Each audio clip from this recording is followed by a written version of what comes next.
उता दूसरा केहू के फुलवारी में बाड़ी जाके खिले के तैयारी में। उता दूसरा केहू के फुलवारी में बाड़ी जाके खिले के तैयारी में। भरत तड़प तड़प के यहाँ बानी हो। भरत तड़प तड़प के यहाँ बानी हो।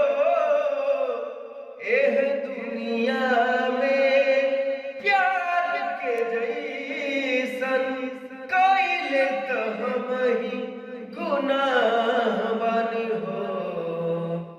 एह दुनिया में प्यार के जैसन कइले त हमही गुनाह